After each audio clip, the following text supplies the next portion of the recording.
A hearty good morning to one and all, especially those of you via Classic Radio. Good morning. How are you doing this morning? Hope all is well. Those of you viewing GBN TV, our social media audiences, good morning to you.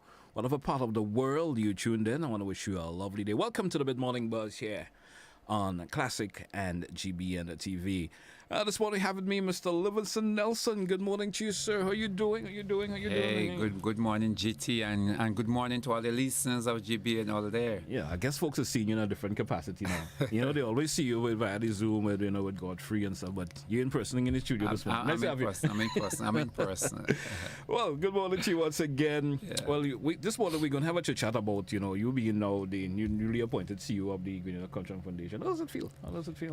Well, you actually feel good and you feel challenging, because there is so much work ahead, so much things to do. The expectation from John Public is that you're up for the challenge. I'm up for it. I know I cannot do it alone. I mean, I have a team with me within the Cultural Foundation, but also there's a lot of goodwill outside there.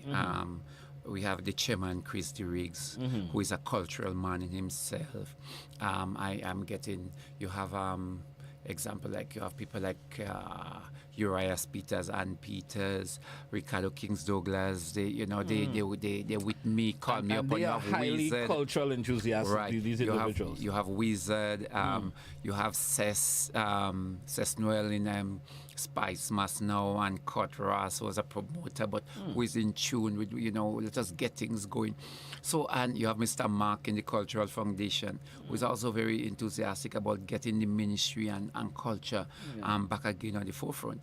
So I think what we have surrounding is not just me, but I'm surrounded with a group of persons, group of people that are actually willing and ready to lend support to the cause of the Cultural Foundation and culture in Grenada. Yeah. I mean, before we get into our real discussion, what we want to get into this morning, you being the CEO, just grabbing there. What is key on your agenda to get started? If there's anything that you would like to kick off first and foremost. Well, there are a few things. I mean, one of it is that just that awareness of our culture, just that desire for Grenadians to want to protect what is theirs. So we have a lot of work to do in bringing the level of awareness, but also for the Cultural Foundation to develop what I call signature events, something that identify the Cultural Foundation as seriously associating with the development, the research, the production of our cultural product, our cultural materials. I want at the end of my stint that, during my time, we did that. We did some recording, some archiving, we did some research, we did some presentation. Our school children can come and see, they can refer to our document, some written, some audio, some video, something that they can. And cultural talent in Grenada is not limited. Oh, it is. It's not limited on any level. Oh, you say that kind of lightly. You say that. Well, I don't want to shout it out, but it's there. On any level. But sometimes we see it been suppressed so much, and even the folks who really do have the talents, they always keep themselves in the background for whatever reason. One of the problems that we face in Grenada, and I think that is where probably I come in, and I come in with that vision that too often when you have an opportunity to serve, you sit in an office and you wait for people to come and you pick and choose who you want to assist because you have some kind of authority and you want to wield some. So you deal the example and you may see, let us just go to something that is different. So you see somebody that has a real good musical talent. And you're waiting for them to come and assist you and you give them a check. Rather than try to build. Because, so let me remove the individual. We have a core talent of young artists, emerging artists that is coming up. But we are not creating the avenue for them to excel. Yes.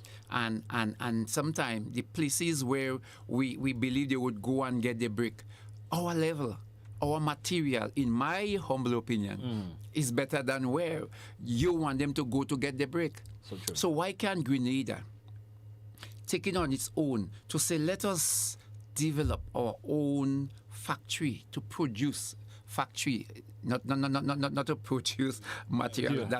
I'm getting your but the drift. I'm factory getting your of drift. talent to harness our talent. Why can't we develop our own kind of promotional institution where we say, okay, right here in Grenada, we're gonna able to harness our talent. Right here in Grenada, we go start. And then why can't we decide we're going to export that talent? So we don't depend on anybody else to export or to give that level of international exposure to our artists. We taking it on our own to send them all there. We taking it on our own to promote. Why can't we do that? And giving them that home love first. Yeah. And that's something that lacks a lot. But let me just tell you something off the back. I mean, I'm sorry. I'm sorry I have to present this to my directors first, but I'm sorry that I'm going to spit it out right now. In my vision, is to have some time, like in our like time like now when the condition on the outside is really conducive to all the activity. Why can't we have a roving session where on every Sunday or every Saturday? I'm feeling that. Yeah, you have a group of our artists, our live band musician is playing in several different parks over Grenada. So we expose we expose our artists on that regular basis to concert-like performances, performing with band, and then people can come and serenade, and we can harness new talent, but also we're showing that we recognize them. So we're not waiting on Carnival, and we're not waiting on Carnival and they say an artist come and they say they want $50,000 to perform and blah, blah, blah. No, we're not, no.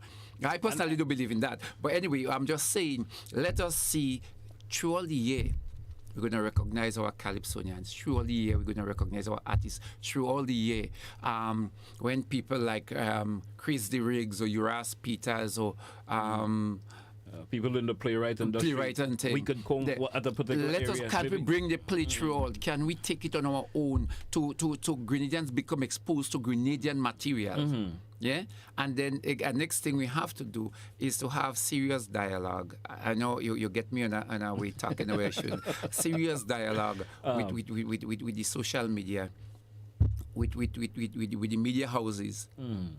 To beg them, because we're gonna beg them. We're gonna say, let us work together, please. Just show a little bit more Grenadian content, please. Just show black images, a little bit more black images, please. I am fully. Please, I'm certainly in full support of what you're saying. Please let us play more Grenadian music, please. And so I want all the media houses and the management. I know I'm in GBN. I want you to hear me. I'm seeing too much white faces on GBN. I'm seeing too much white faces, and I know I put that all before because my intention is to come and beg management. Oh gosh, let us show some Caribbean people. Management is listening, so let us show some more black people now. Oh gosh, let us show some. We have a lot of content, Grenadian content. So in order to build that industry, we have to start to take pride. In what is Grenadian, what is ours, and we have to. And it's only when we show it and we have the pride we can export it. Because we need the confidence to be proud of who we are. You know, what you say, they have made me feel that sort of feeling that you're going to make a difference in terms of what's come. Because some of the things that you say have been ideas that have been bubbling in my mind for years. I always wish I could, at Saturday evening, I could probably have the carnage closed off and listen to all Grenadian activities taking place there. Yeah. Go to another part of the island, listen to Grenadian material being done there. And if those ideas are put together, and it can be done, I don't know why folks. So JT, there are two things. There are two things that happened recently. I mean, right in our face. The first one that just went, Carifta. The reason why Jamaica is doing well is that Jamaica is invested in the athletes more than we.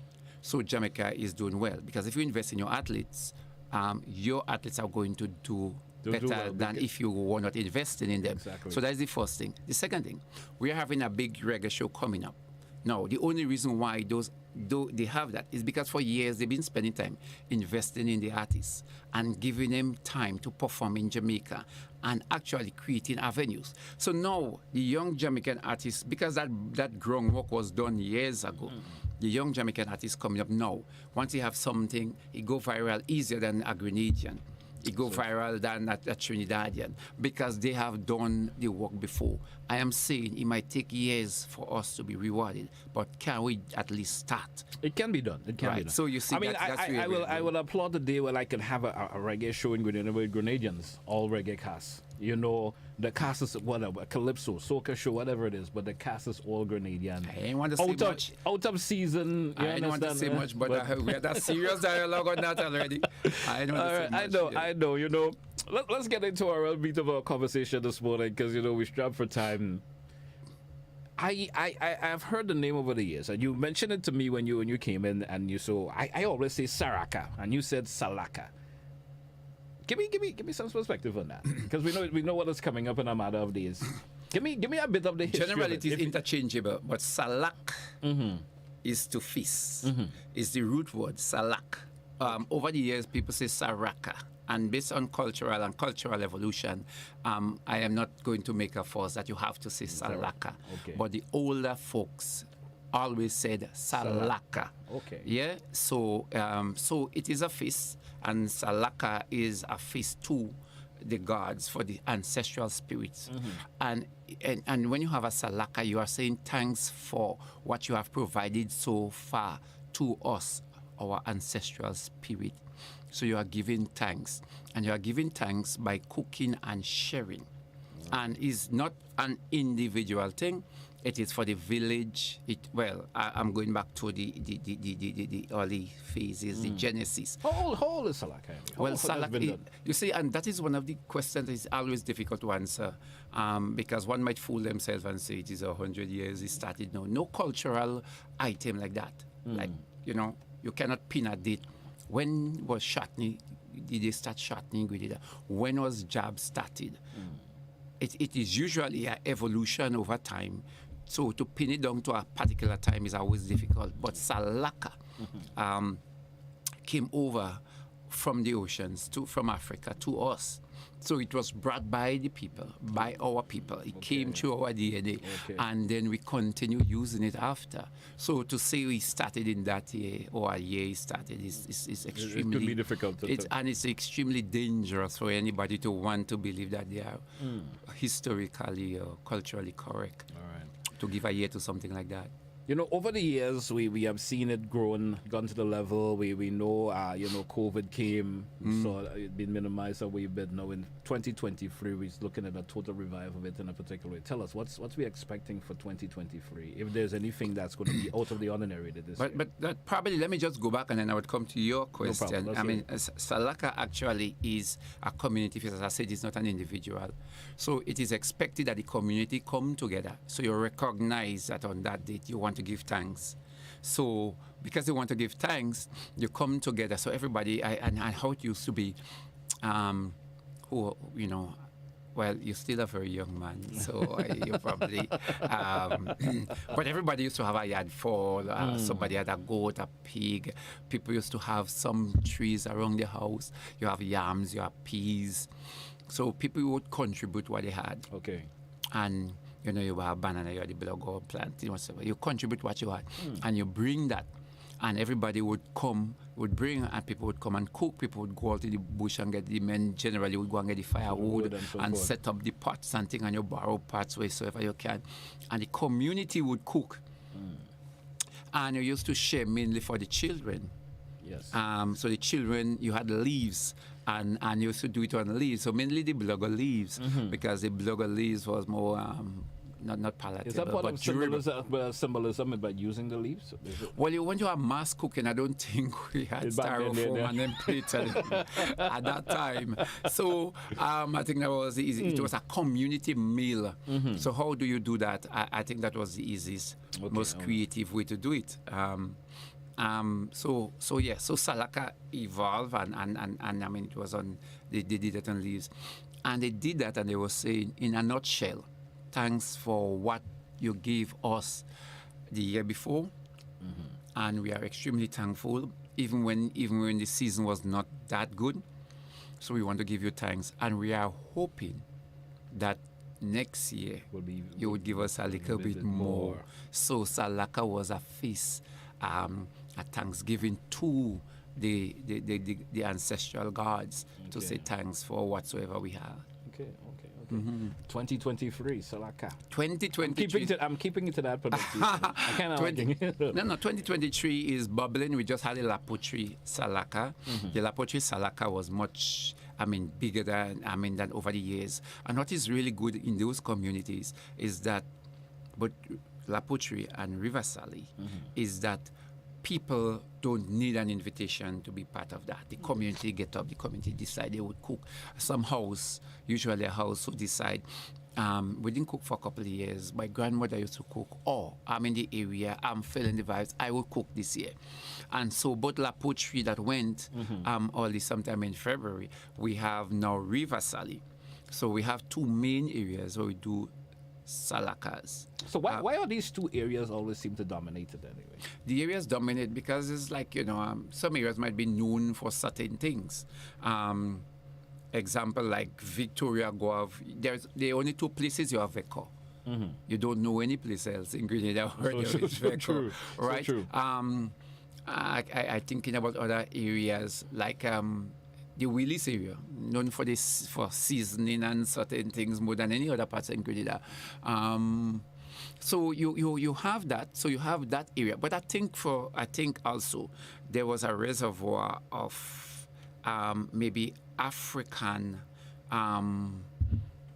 Well, I don't want to say talent because it's not, but residues of Afrocentricity that probably remain stronger in that area than probably the rest of Grenada. And so you have a lot of cultural assets based in that immediate vicinity. I don't want to boast, but also it's the home of the Tivoli drummers. And we have drums up there. So you have the Salaka, you have things, and then you have, other aspect of our culture that remain in. So there is a kind of repertoire of cultural assets that remain in that area. Concentration of them probably more than any other parts of Grenada. Interesting to know that. You spoke of the Tivoli drummers, which you are part of. I've over the years I've come to Tivoli lots of time and listened to you folks when you do have that. What's usually called? We used to have Drum Festival. And it's interesting to hear that. It's always great. But you see, and that is the thing, GT. I didn't even recognize you because with all these drums, you never even shake a leg, but you didn't even shake a leg. You never know.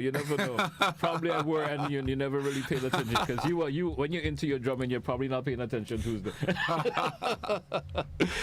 good. So we're still there. We're still Salaka is coming up tomorrow. It's tomorrow at River Sally. Yes, and. So tomorrow at River Sally, Pearls also have a Salaka that will be coming sometime. But the Grenada Cultural Foundation has extended some assistance to the River Sally, the Liva Sally, which they call themselves the Liva Sally. Committee. Now they have formed themselves with a committee nicely, and they really want to take it at a different level. Right. So they basically come together. Most of them are. And they seek funding for other people. So there is no one place, no one person, but there are several different houses and homes that would cook. So through the entire village, in every corner, any area you go, you are going to see different people cooking different parts. And so from the La Poutrie end coming up, there are people that cook there. There's a shortcut from Montrose coming up on the cliff. You have people cooking there. You have people cooking around by the school, by the community center. You have people cooking up by the junction, by the Lattas area. You have people cooking at the Ashambo itself. Inside there. I have also noticed over the years with it has got a lot of influx of people attending. And sometimes you get the sense of kind of lost the cultural part of it because the DJs and all of these things. And that is unfortunate because the DJs are creeping in and people trying to see if they could commercialize it. So you expand, that's and everybody is running a bar and need to run a bar. You draw attention, so people are bringing a DJ. And then folks pay less attention to the real what really it's about. So this year the cultural, well, not only this year, but the Cultural Foundation been extending some goodies and setting up what we call a cultural village. And in that cultural village, we are going to have some display of the traditional aspect where people eat on leaves again, and we would have people usually people would come with a tray. Different homes would bring the trays. And so we are going to have a judging of the trays, who has the best tray. and then we are going to have some display, and Tivoli drummers are going to be there at that. In that time, during that time, conception dancers, we're going to have some steel workers. They try to bring some level of entertainment, to bring some attention to that. But keeping it more from a cultural part of it. Yeah, keeping it within. So even the conception dancers, they are going to be having the drummers, etc. Keeping it within that cultural village. So people could come and listen, get something cultural. But some of the things I'm really interested in adding next year, once I'm around and kicking, is in the Cultural Foundation, is to highlight the traditional aspect, the traditional drumming, because there is always a traditional aspect, the drumming. The drumming where you do the traditional drum music, not the type we are going to be doing tomorrow, but the real traditional drumming. So hopefully next year, we probably going to do. I guess you will see all, you will see all that needs to be fixed from this year, and then next year you'll take it to another level. Of course. All right. I want to thank you, Mr. Nelson, for popping in this morning, share the information. It was fruitful. I encourage folks to come on out, going on to get the good food. That is be good food. Yeah, come to River Sally tomorrow. Tomorrow, River Sally is calling you, so come to River Sally tomorrow and participate, eat, and help patronize the people, because they put out a lot and they provide a product for you. So go and make your contribution in drinks or in kind or in cash, to the homes, because it's a community. You give and then you receive. All right, man. Thanks once again. I hope we could, one of these days, you could pop back and have you on the show where we could talk about all the things that you plan on doing with the Culture Foundation. I'm certainly very interested to hear some of the plans that you could get implemented. I can see the smile on your face. You're ready to do things. Thank you, and thank you, GBN, for having me. My pleasure. And we're going to be... It's a pleasure to have you also, man. It's a pleasure to have you. All the best until we do this again. Good. Hey, folks, that's how we take a wrap for the Mid-Morning Buzz here on K105 and GBN TV. Until, have yourself a good day, folks.